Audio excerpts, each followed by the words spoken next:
సాంకేతిక విప్లవం కొత్త పుంతలు తొక్కుతోంది. మారుమూల పల్లెల్లోని ప్రజల చేతుల్లో సైతం స్మార్ట్ ఫోన్ ఉంటుంది. ప్రపంచంలో ఏ మూల ఏం జరిగినా క్షణాల్లో తెలిసిపోతోంది. మానవుని మేధస్సు కారణంగానే ఇదంతా సాధ్యమవుతోంది. ఇలాంటి పరిస్థితుల్లోనూ మూఢనమ్మకాలు జనాలను వదలడం లేదు. తాజాగా పార్వతీపురం మన్యం జిల్లాలో జరిగిన ఓ ఘటనే ఇందుకు ప్రత్యక్ష ఉదాహరణ. చిల్లంగి చేస్తున్నాడని ఓ వ్యక్తిని దారుణంగా హతమార్చారు. అసలేంటి చిల్లంగి?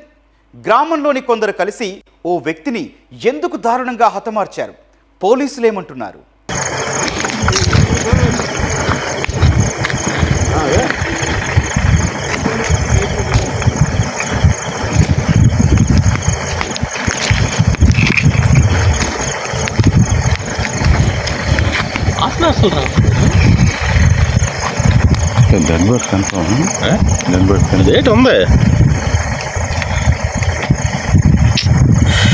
పోలీసులు ఆర్పేవి ఏదో అగ్ని ప్రమాదానికి సంబంధించిన మంటల్ని కాదు. కొందరు గ్రామస్తుల అజ్ఞానానికి, మూఢనమ్మకానికి ఒక నిండు ప్రాణం సజీవ దహనమవుతున్న దారుణ దృశ్యాలవి.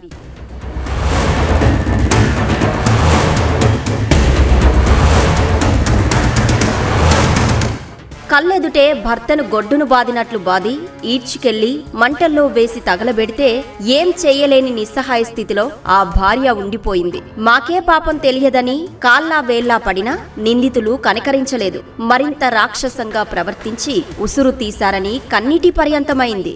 సిల్లెం అనేసి పట్టారు.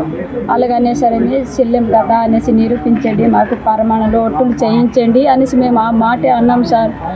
అక్కడి నుంచి మరి ఆగలేదు. వచ్చారు, అందాక గొడ్డలు ఇడుచుకొని వచ్చారు. మా ఆయన ఈడ్చుకొని తీసుకెళ్ళి చంపేశారు సార్.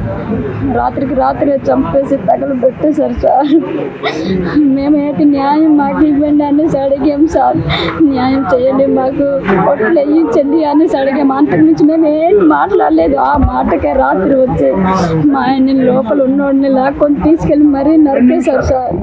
పార్వతీపురం మన్యం జిల్లా వెలగవలస గ్రామంలో సాంబయ్యకు 3 కుమారులు, ఓ కుమార్తె సంతానం. సాంబయ్య చిల్లంగి అంటే చేతబడి చేస్తాడని గ్రామంలో కొంతమంది అనుమానాలు వ్యక్తం చేస్తుండేవారు. ఈ అవమానాలు భరించలేక ఆయన ఊరు విడిచి వెళ్లిపోయాడు. సాంబయ్య భార్య మాత్రం 3 కుమారులు, కుమార్తెతో కలిసి గ్రామంలోనే ఉంటోంది. అయినా కూడా గ్రామస్తులు వారి 2వ కుమారుడు రమేష్ కూడా చేతబడి చేస్తాడని కొన్ని రోజులుగా అనుమానించడం మొదలుపెట్టారు. ఈ క్రమంలోనే ఓ వ్యక్తి అనారోగ్యం పాలవడంతో దానికి రమేష్ చేసిన చేతబడే కారణమని పుకారు పుట్టించారు. ఈ క్రమంలోనే ఇంట్లో ఉన్న రమేష్ పై కొందరు గుంపుగా వచ్చి దాడి చేసి దారుణంగా హతమార్చారు. ఎవరు సార్ చూసుకుంటారు? నాకు నా కూతురికి న్యాయం జరిగేలా చూడండి సార్. ఫోన్లు తీసుకుని వీడియోలు చేస్తుంటే ఫోన్లు పగలు కొట్టేశారు సార్. వీడియోలు తీస్తున్నారా అనేసి పోలీసులకు పిలిపిస్తున్నారా, పిలిపించండి, వాళ్ళు ముందే నరికేసి రక్తంతో స్నానాలు చేస్తాము. అందుకే మా కోసం ఎవరు రారు అనేసి అలా ఫోన్ చేసి అందాక మా ఆయన చనిపోయాక వచ్చారు సార్. పోలీసులు కూడా తగలు పెట్టేసిన తర్వాత వచ్చారు. రమేష్ తమ్ముడు శ్రీధర్ పార్వతీపురం రూరల్ పోలీసులకు ఫిర్యాదు చేయడంతో పోలీసులు ఘటనా ప్రాంతానికి వెళ్లి మంటలను ఆర్పేందుకు శతవిధాలా ప్రయత్నించారు. కానీ అప్పటికే రమేష్ ప్రాణాలు కోల్పోయాడు. తాడంగి శ్రీధర్ అనే అతని అన్నయ్య తాడంగి రమేష్ అనే అతన్ని ఊర్లో కొందరు వ్యక్తులు ఇతనికి చల్లంగి చేస్తున్నాడు, చేతపడి చేస్తున్నాడు అన్న ఒక అపోహలో అతన్ని తీసుకొని వెళ్లారు. అతని కొట్టి శ్మశానంలో కాల్చడానికి ట్రై చేశారు. అందులో కాల్చారు కూడా. ఆల్మోస్ట్ బాడీ అంతా కూడా 80% బర్న్స్ అయ్యాయి. పోలీస్ రీచ్ అయ్యేసరికి కూడా 80% బర్న్స్తో ఉన్న బాడీయే మాకు బయటపడ్డది.